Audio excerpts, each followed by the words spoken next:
అందరికీ నమస్కారం. Welcome to our channel. తిరుమలలో లడ్డూలో జంతు కొవ్వు కలిసింది అని చెప్పేసి పవన్ కళ్యాణ్ గారు డ్రామాలాడారు, రాజకీయాల కోసం వాడుకున్నారు అని చెప్పేసి ఈ వీడియోలో ఆధారాలతో సహా మనం క్లియర్గా మాట్లాడదామండి. ప్రతి ఒక్కటి కూడా ఎలా రాజకీయంగా వీళ్ళు దాన్ని వాడుకున్నారో, చంద్రబాబు నాయుడు ఎలా ప్లాన్ వేసాడో, పవన్ కళ్యాణ్ ఎలా భుజానికి ఎత్తుకున్నాడో, రాజకీయంగా మైలేజ్ తెచ్చుకోవాలని ఎలా డ్రామాలు ఆడారో ఈ వీడియోలో ఒక్కొక్కటిగా నేను చూపిస్తాను. ముందుగా ఇదంతా కూడా ఒక పద్ధతి ప్రకారం జరిగిందనడానికి ఒక పోస్టర్ చూపిస్తాను చూడండి, మీకు మొత్తం అర్థమవుతుంది. 15 జూన్ 2024 కొత్త ఈవోను నియమించారు. 21 జూన్ 2024 ఆ ఈవో గారు నెయ్యి వాసన చూస్తూ మేము క్వాలిటీ చెక్ చేస్తాము, మేము మంచి నెయ్యినే వాడతాము అని చెప్పారు. తర్వాత శాంపిల్స్ 12 జూలై 2024 శాంపిల్స్ కలెక్ట్ చేశారు. అండ్ 17వ తేదీ టెస్ట్ చేశారు. రిజల్ట్స్ 23 జూలై వచ్చాయి. రిజల్ట్స్ ఎప్పుడు వచ్చాయండి? 23 జూలై రిజల్ట్స్ వచ్చాయి. ఇప్పుడు 23 జూలై 2024 రిజల్ట్స్ వస్తే సెప్టెంబర్ 18వ తేదీ చంద్రబాబు నాయుడు గారు ప్రపంచం నివ్వరపోయేలా, హిందువుల మనోభావాలు దెబ్బతినేలా, హిందూ భక్తులు శోక సముద్రంలో మిగిలిపోయేలా, వాళ్ళు ఎంతో పవిత్రంగా భావించే తిరుమల లడ్డూని వీళ్ళు జంతు కొవ్వులతో కలుషితమైందని చెప్పేసి సెప్టెంబర్ 18వ తేదీ చెప్పారు. జూలై 23వ తేదీ రిపోర్ట్ వస్తే సెప్టెంబర్ 18 దాకా ఎందుకు చెప్పలేదు అంటే డైవర్షన్ పాలిటిక్స్కి దాన్ని వాడుకోవాలని అంతవరకు ఆగడమే కదండి. సెప్టెంబర్ 20వ తేదీ మళ్ళీ శ్యామలరావు గారు ఒక పోస్ట్ పెట్టారు అఫీషియల్ తిరుమల తిరుపతి దేవస్థానం అకౌంట్లో. ఏమని పోస్ట్ పెట్టారంటే, మేము శుద్ధమైన నెయ్యితోనే లడ్డూ చేస్తాము అని చెప్పేసి. సో ఇదంతా ఒక పథకం ప్రకారం జరిగిందనడంలో ఎటువంటి సందేహం లేదండి. ఇంకొకటి, చాలామంది బోలే బాబా అంటారు కదా, అది కూడా నేను చూపిస్తాను చూడండి. 26 జూన్ 2018 మనం ఏం మాట్లాడినా కానీ ఆధారాలతో సహా చూపిస్తాము. 26 June 2018 as per the procedure invoke the technical team have inspected the plans MS Harsh fresh dairy products private limited Uttarakhand, farmgate agro milk private limited new Delhi on 27 May 2018 and 28 May 2018 respectively, and submitted the reports duly stating that both the dairies AV Farmgate Agro Private Limited, Harsh Fresh Dairy Product Limited were qualified technically. So the Harsh Fresh Dairy Products Private Limited ante was the farmer name of Bole Baba Organic Dairy Milk Private Limited, and the same was deemed technically qualified to supply milk by the TTD during May 2018. So Bhole బాబానే Harsh fresh dairy ప్రొడక్ట్స్గా వాళ్ళు పేరు మార్చుకొని వాళ్ళు 2018లోనే వాళ్ళు తిరుమల లడ్డూకి నెయ్యి supply చేయడానికి వాళ్ళు contract పొందారు. సో బోలే బాబా డైరీ వాళ్ళు ఎలా తిరుమలలోకి ప్రవేశించారంటే 2018లో చంద్రబాబు నాయుడు గారి హయాంలో ప్రవేశించారు. అండ్ జగన్మోహన్ రెడ్డి గారు కానీ, చంద్రబాబు నాయుడు గారు కానీ, లేకపోతే ఇంతకు ముందున్న ముఖ్యమంత్రులు కానీ వాళ్ళు తిరుమలకు వెళ్ళి వాళ్ళు క్వాలిటీ చెక్ చేయరు. దానికి ఒక టీం ఉంటుంది, డిపార్ట్మెంట్ ఉంటుంది, వాళ్ళు చెక్ చేస్తారు. ఇప్పుడు మా హయాంలో టెస్టులు జరిగినప్పుడు అందులో రిపోర్ట్లన్నీ సక్రమంగా వచ్చినాయి అంటే అందరూ కూడా ఏమనుకుంటారండి, అందులో కల్తీ జరగలేదని అనుకుంటారు. చంద్రబాబు హయాంలో అయినా అలాగే అనుకుంటారు, లేకపోతే రాజశేఖర రెడ్డి గారి హయాంలోనే అలాగే అనుకుంటారు. ఎందుకంటే 2018 నుంచి బోలే బాబా వాళ్ళు సప్లై చేస్తారు. ఒక సంవత్సరం చంద్రబాబు గారి హయాంలో బోలే బాబా వాళ్ళు సప్లై చేశారు. అప్పుడు కూడా రిపోర్ట్స్ నెగిటివ్గానే వచ్చాయి. ఎప్పుడైతే వీళ్ళు అదే పనిగా ఒక పథకం ప్రకారం మనం తిరుమల లడ్డూను కూడా రాజకీయం చేయాలి అని ఆలోచించినప్పుడు ఇటువంటి ఆలోచనలు వచ్చి ఏదో కల్తీ జరిగిందని చెప్పేసి వాళ్ళు ల్యాబ్ పంపించడము, రిపోర్టు జూలై 23 వస్తే సెప్టెంబర్ 18 వరకు చంద్రబాబు నాయుడు గారు దాని గురించి మాట్లాడుకోకుండా ఉన్న పలంగా జంతు కొవ్వు కలిసిందని చెప్పడము. ఆ కలిసిందని చెప్పిన తర్వాత పవన్ కళ్యాణ్ ప్రాయశ్చిత్త దీక్ష అదిదని చెప్పేసి నెత్తికి బ్యాండ్ వేసుకొని కాషాయ వస్త్రాలు వేసుకొని ఒక 18-20 రోజులు డ్రామా ఆడము, వారాహి డిక్లరేషన్ అని రావడము, తర్వాత సుప్రీంకోర్టు చివాట్లు పెట్టడము, ఎవరు మాట్లాడద్దు సిబిఐ ఇన్వెస్టిగేషన్ చేస్తుంది అని చెప్పేసి సిబిఐ ఆధ్వర్యంలో సిట్టును ఏర్పాటు చేయడం. వారు ఇన్ని రోజులు ఇన్వెస్టిగేషన్ చేసి దాదాపు 1.5 సంవత్సరం వాళ్ళు ఇన్వెస్టిగేషన్ చేసి అందులో జంతు కొవ్వు కలవలేదు జంతు కొవ్వు కలవలేదు, పామాయిల్తో చేసినట్లున్నారు అని చెప్పేసి వాళ్ళు ప్రాథమిక వాళ్ళ విచారణ రిపోర్ట్ని ఏసీబీ కోర్టుకు సబ్మిట్ చేశారు. ఇప్పుడు ఎవరండి మనోభావాలు దెబ్బతీసింది?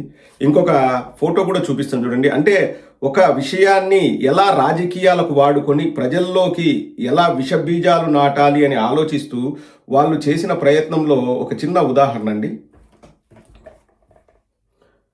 ఇవన్నీ పోస్టులు అండి, ట్విట్టర్లో వేసే పోస్టులు. మీరు గమనిస్తే ఒకడు ఎవడో చైనీస్ పేరు పెట్టుకున్నోడు కూడా వాడు కూడా పోస్ట్ చేస్తున్నారండి, చైనీస్ పేరు ఉంది. గమ్మత్ ఏంటంటే ఈ 10 పోస్టులు ఒకే రకంగా ఉంటాయి. ఏంటనేది చదువుతాను చూడండి.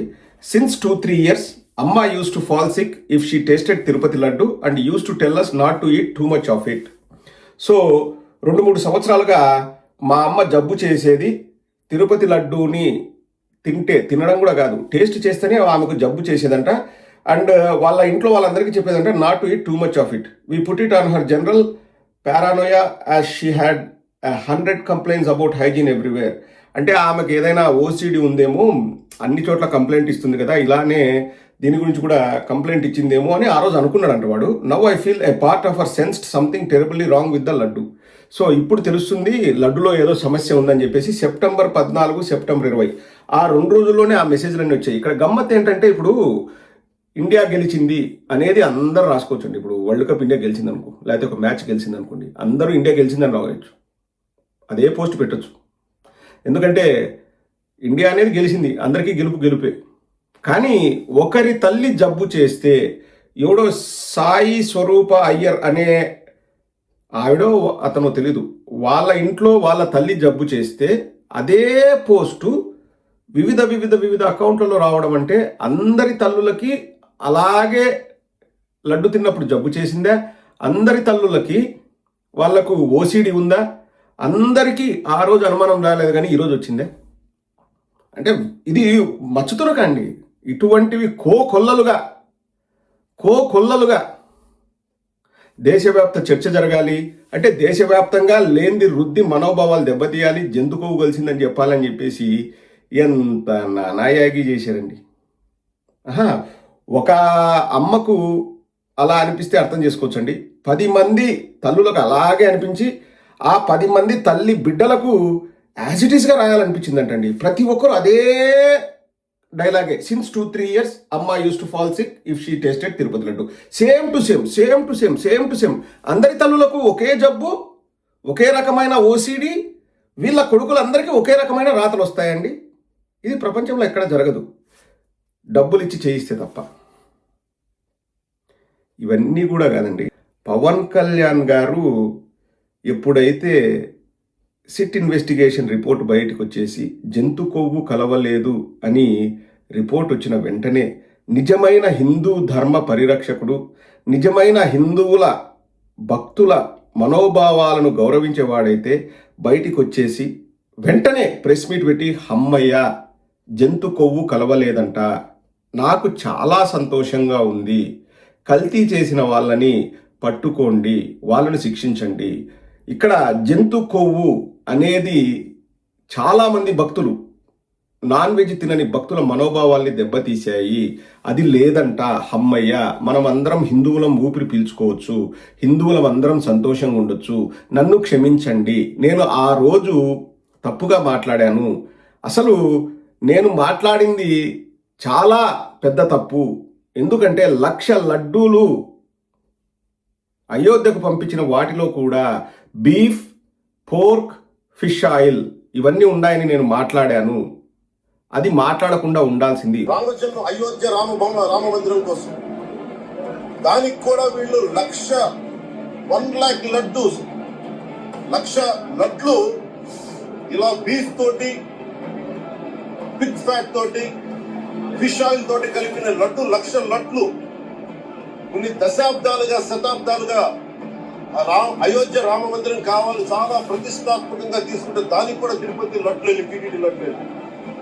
ఇది దేశం అంతా దీన్ని కదిలిపోయింది. ఈ రోజున ఇలాంటి అపవిత్రం జరిగింది. ఇలాంటి అపవిత్రం ఒక చర్చి మీద జరిగిన, ఒక మస్జిద్ మీద జరిగిన దేశం అల్లకల్లోలం చేసేస్తారు, ప్రపంచం అంతా మాట్లాడతారు, గ్లోబల్ న్యూస్ అయిపోతుంది. ఆ రోజు చాలా తాపత్రయపడ్డాను, చాలా తప్పుగా మాట్లాడాను, క్రిస్టియానిటీని, ముస్లింలను, వాళ్ళను కూడా ఉద్దేశిస్తూ మాట్లాడాను. ఇది ఒక ప్రపంచ సమస్యగా చేయాలని చెప్పేసి, ఆర్టిఫిషియల్ కృత్రిమ సమస్యగా, దీంట్లో ఒక ప్రపంచ సమస్యగా చేసి హిందువులందరినీ ఇబ్బంది పెట్టాలని నేను ఆ రోజు డ్రామాలు ఆడాను, ఆ రోజు అబద్ధాలు చెప్పాను. డ్రామా ఎందుకంటే అది తప్పు, అది తప్పు. జంతు కొవ్వు లేదు. 3 జంతువుల పేర్లు చెప్పాడు. Beef, pork, fish. లేదు, జంతు కొవ్వు లేదు. కాబట్టి నాకు ఈరోజు చాలా సంతోషంగా ఉంది. జంతు కొవ్వు లేదు అని నేను ఆనందపడుతున్నాడు అని చెప్పేసి బయటకు వచ్చేసి మాట్లాడతాడని నేను అనుకున్నానండి పవన్ కళ్యాణ్ గారి గురించి. కానీ నిమ్మకు నీరెత్తినట్లు ఇంతవరకు ఆ విషయం గురించి మాట్లాడలేదు, కాషాయ వస్త్రాలు ధరించలేదు, బయటికే రాలేదు. అంటే అర్థం ఏంటండి? రాజకీయాల కోసం వాడుకున్నట్లు కదా. పైగా అసలు అక్కడ సంబంధమే లేదండి. క్రిస్టియానిటీ గురించి, ఇస్లాం మతం గురించి మాట్లాడుతున్నాం అంటే రెచ్చగొట్టడం. మనం కూడా రెచ్చిపోదాము, మనం కూడా ఇది చేద్దాము, అది చేద్దామని హిందువుల మనోభావాలతో ఆడుకోవడం, రెచ్చగొట్టడం.